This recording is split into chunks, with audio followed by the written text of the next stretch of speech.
A paz do Senhor Jesus aos irmãos e irmãs. Estou gravando essa pregação para o nosso culto litúrgico de hoje, dia 29 de março, para a congregação ADS Serra Azul. Hoje eu gostaria de falar sobre lidando com a falta de esperança, Lucas capítulo 24, do versículo 13 ao versículo 35. Gostaria de começar com a leitura dos versículos 13, 14 e 15. Naquele mesmo dia, 2 dos seguidores de Jesus caminhavam para o povoado de Emaús, a 11 quilômetros de Jerusalém. No caminho, falavam a respeito de tudo o que havia acontecido. Enquanto conversavam e discutiam, o próprio Jesus se aproximou e começou a andar com eles. Os olhos deles, porém, estavam como impedidos de reconhecê-lo. Esse texto vai narrar a história de dois discípulos de Jesus que estão caminhando desiludidos para Cafarnaum. O motivo dessa desilusão é a frustração que eles sentiram em relação ao que tinha acontecido com Jesus. Eles estavam tão desiludidos que esses versículos 15 e 16 nos dizem que Jesus se aproximou deles e eles não conseguiram reconhecê-lo. É a esse fato que eu quero chamar a sua atenção. O fato de Jesus ter se aproximado e mesmo estes sendo seguidores de Jesus, eles estão tão desiludidos que eles não conhecem, não conseguem reconhecer que é Jesus. Antes, no entanto, de seguir a nossa reflexão bíblica, eu gostaria de pensar o que há de comum entre aqueles homens que estão desiludidos e nós. Bom, é preciso entender que todos nós possuímos muitas expectativas em relação ao futuro. Agora, fica extremamente difícil pensar no futuro quando o presente é marcado por decepções. A decepção acontece quando a realidade da nossa condição atual está abaixo das nossas expectativas. Geralmente, essa decepção causa muita falta de esperança. Esse pessimismo nos faz, às vezes, pensar que não há como esperar nada de novo em relação ao futuro e ficamos como aquele personagem do desenho animado Hard, dizendo para a vida: ó céus, ó vida, ó azar, eu sei que não vai dar certo. Eu penso que isso está muito comum entre nós e aqueles homens. Mas veja como termina a história desses dois discípulos desiludidos no caminho de Emaús. Versículo 31 e 32. Então os olhos deles foram abertos e o reconheceram. Disseram um ao outro: não ardia o nosso coração quando ele falava conosco no caminho e nos explicava as Escrituras? Esse encontro com Jesus mudou a condição daqueles homens. Veja que esse texto bíblico ressalta que os seus olhos foram abertos e os seus corações aquecidos. Aconteceu exatamente o que uma pessoa sem esperança espera que aconteça. Bom, à luz dessa história, e como eu mostrei a vocês que há muita relação entre nós e eles, eu gostaria de refletir com vocês sobre como podemos aprender a lidar com a falta de esperança que às vezes nos toma de súbito, lendo essa história e tirando lições dela. A primeira observação que eu gostaria de fazer está aí no versículo de número 17 e 18. Jesus lhes perguntou: sobre o que vocês tanto debatem enquanto caminham? Eles pararam com o rosto entristecido. Então um deles, chamado Cleopas, respondeu: você deve ser a única pessoa em Jerusalém que não sabe das coisas que aconteceram lá nos últimos dias. A desilusão daqueles homens está associada ao sofrimento pelos quais passou Jesus. Foi marcante para eles ver a forma truculenta como Jesus foi morto. No caso, a grande dificuldade deles era aceitar o sofrimento de Jesus.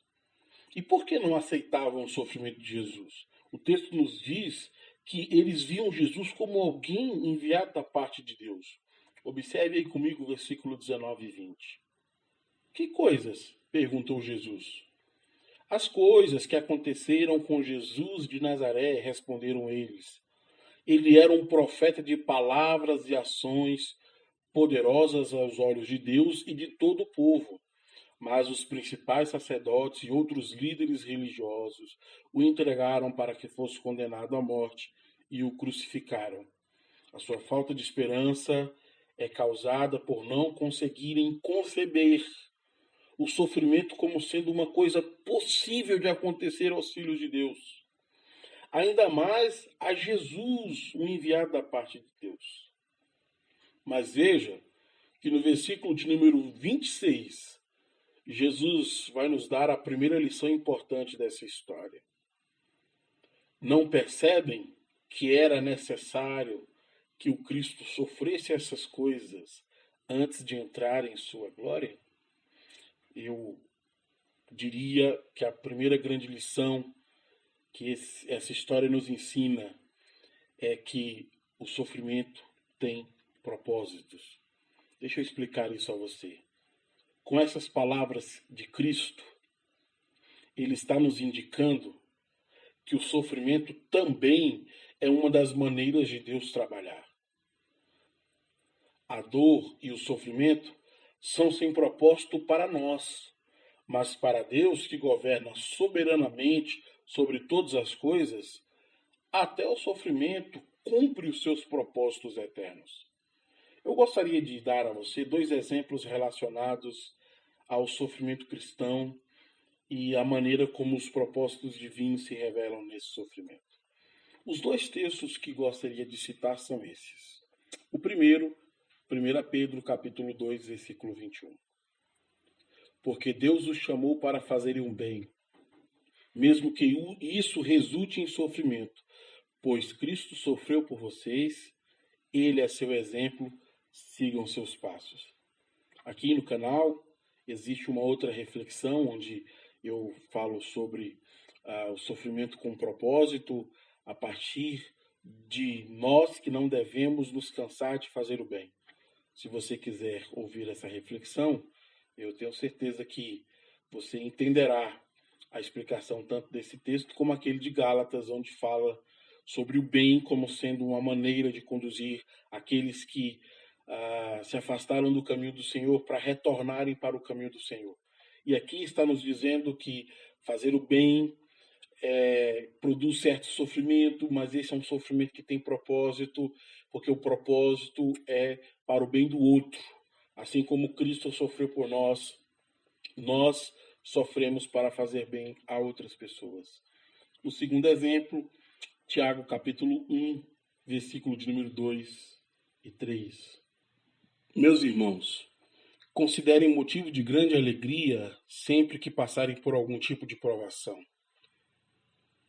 pois sabem que, quando sua fé é provada, a perseverança tem a oportunidade de crescer. Esse é um texto também fundamental, onde nos mostra o sofrimento com propósito, e aqui está falando sobre as provações pelas quais passa o povo de Deus. Provações que têm o propósito de aumentar a nossa fé, o propósito de nos tornar mais parecidos com Cristo. Eu acho que uma boa síntese desse tipo de sofrimento é um hino antigo que cantamos, que diz assim: cada vez que a minha fé é provada, tu me dás a chance de crescer um pouco mais. Esses 2 textos nos mostram sofrimento com propósito. Agora eu preciso fazer uma ressalva importante, e para fazer essa ressalva eu gostaria de ler uma citação do pastor Timothy Keller. O pastor diz assim: o livro inteiro de Jó contradiz a crença comum de que pessoas boas terão uma vida em que tudo corre bem e de que, se a sua vida está indo mal, a culpa deve ser sua. A Bíblia não diz que toda dificuldade é consequência do pecado. Em contrapartida, ela de fato ensina que todo pecado lhe trará dificuldade. Eu preciso fazer essa ressalva. Nós passamos por diversos problemas, diversas dificuldades, mas é preciso entender que existe um sofrimento que não vale a pena passar. É o sofrimento providenciado por consequência do pecado. Esse tipo de sofrimento, você não precisa passar por ele. O sacrifício de Cristo, o sangue de Cristo, é poderoso para nos limpar e aplacar a ira de Deus contra o pecado. Esse sofrimento, nós não precisamos passar por ele. O sofrimento da vida, aquele com propósito divino, nós passaremos. Mas é importante entender o tipo de sofrimento pelo qual nós passamos. Primeiro, precisamos descobrir que quando é um sofrimento divino, ele tem propósitos. Ele tem propósitos até revelando o juízo divino. Mas esse não vale a pena sofrer. Sofrer por causa do pecado e do juízo divino não vale a pena. O sofrimento que vale a pena passar é aquele condicionado ao povo de Deus, como mencionei a vocês 2 exemplos nos 2 textos anteriores. Bem, em segundo lugar, na falta de esperança, o que devemos fazer é procurar um abrigo. Há centenas de lugares onde as pessoas vão buscar esperança. Às vezes, tudo que o incrédulo quer é sentir uma experiência diferente. Você já viu as filas que se formam em torno daqueles que prometem realizar algo sobrenatural na vida das pessoas? Quem está sem esperança muitas vezes acha que essas experiências sobrenaturais trarão sentido e paz às suas vidas.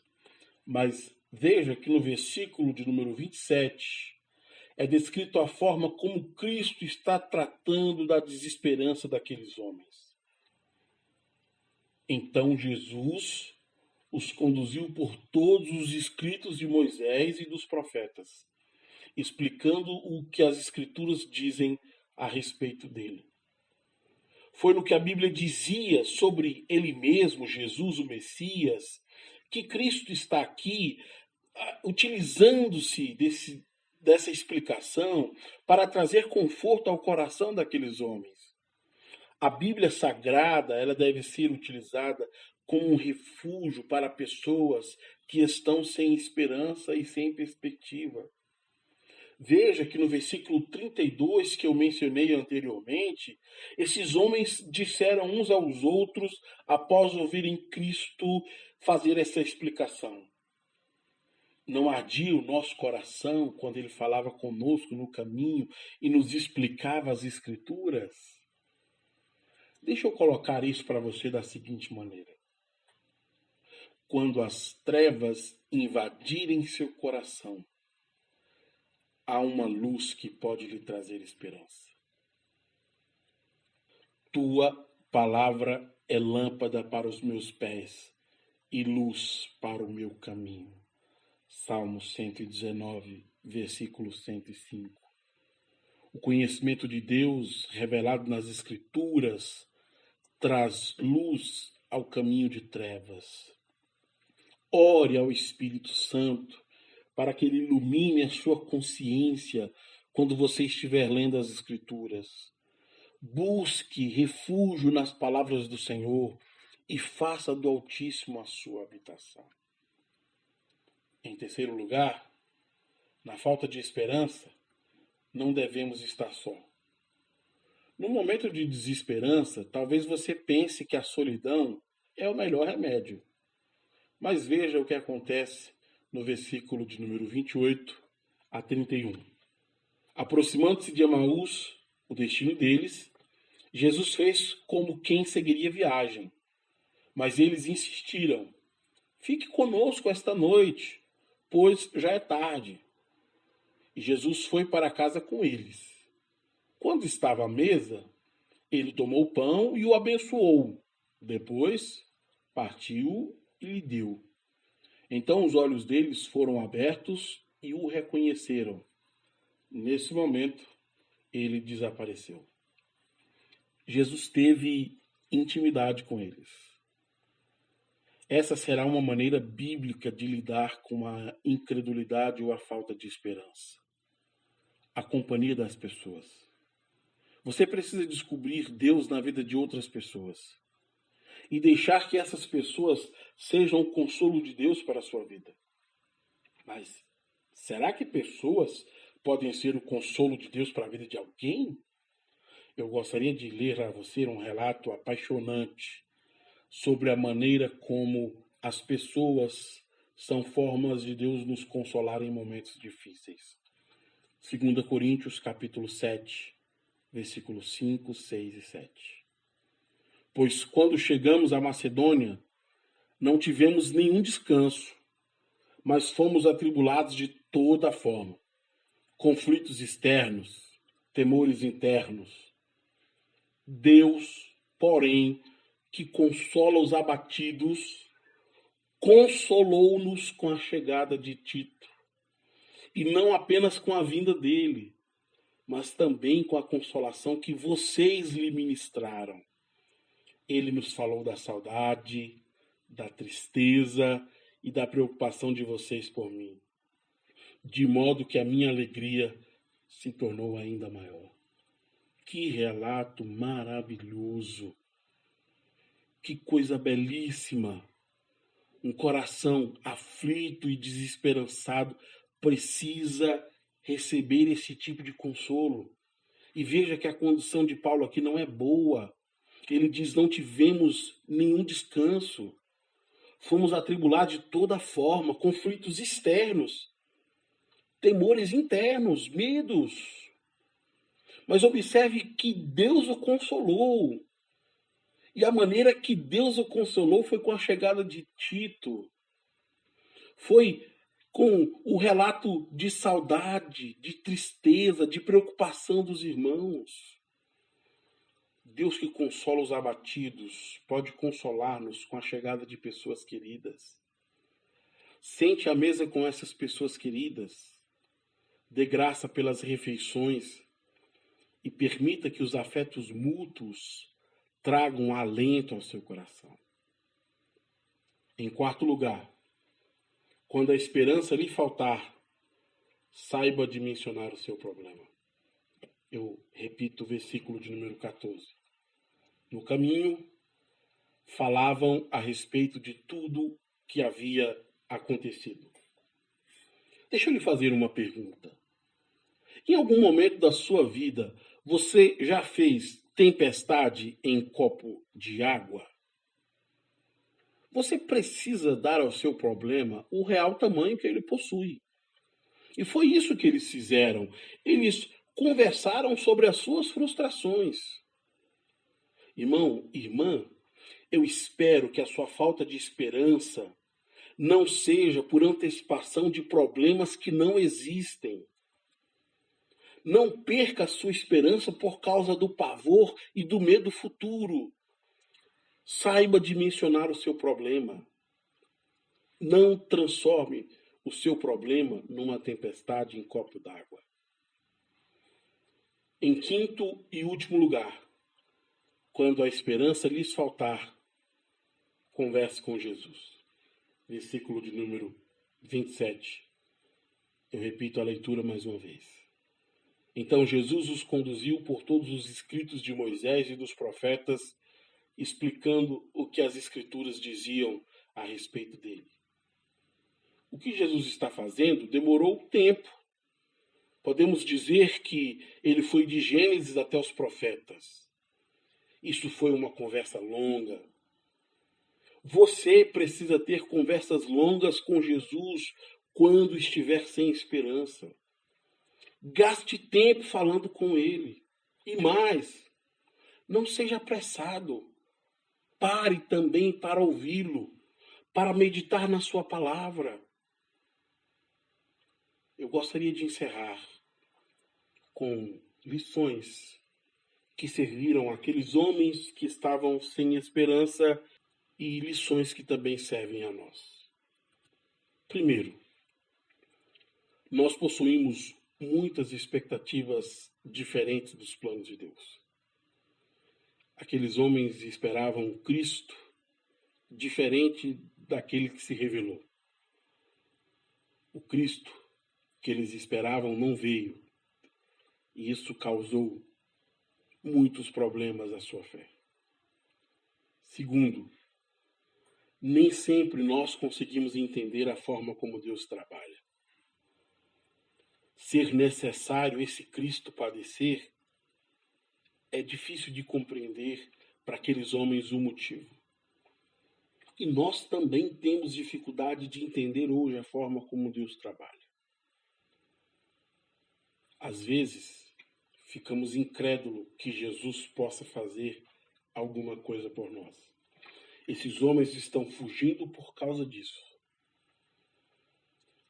Os nossos problemas não podem fazer com que a gente fuja de Jesus, achando que ele está morto e que ele nada por nós pode fazer.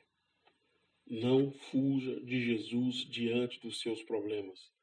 Até mesmo os problemas pelos quais você não entende ou não tem o controle.